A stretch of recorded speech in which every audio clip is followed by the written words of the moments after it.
অভিনেত্রী মাহিয়া মাহি গেল ৩ বছর ধরে রাজনীতির মাঠে বেশ সরব। বাংলাদেশ আওয়ামী লীগের সক্রিয় কর্মী হিসেবে নিজেকে দাবিও করে এসেছেন, করেছেন জাতীয় সংসদ নির্বাচনও। প্রায় সময়ই রাজনৈতিক সভা সমাবেশ প্রচার করতে দেখা গেছে এই অভিনেত্রীকে। তবে ৫ আগস্টের পট পরিবর্তনের বেশ কিছুদিন আগে থেকে একেবারেই নীরব ছিলেন মাহি। অবশেষে তাকে পাওয়া গেল।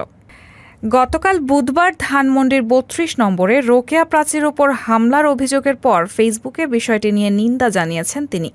লিখেছেন, ধানমন্ডি ৩২ নম্বরে জাতীয় চলচ্চিত্র পুরস্কারপ্রাপ্ত অভিনেত্রী রোকেয়া প্রাচীর ওপর হামলা, নিন্দা ও প্রতিবাদ জানাই।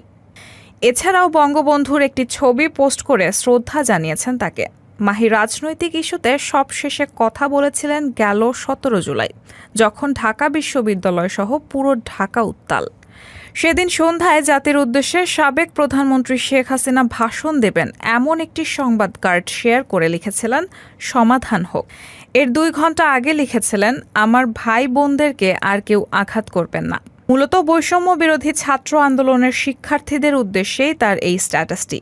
গেল ১ মাস পরিমণির সন্তানের জন্মদিন ও বান্ধবীর বিয়ের পোস্টের বাইরে আর কোনো কিছুতেই ছিলেন না মাহি। রাহানা মুন, সবার কথা।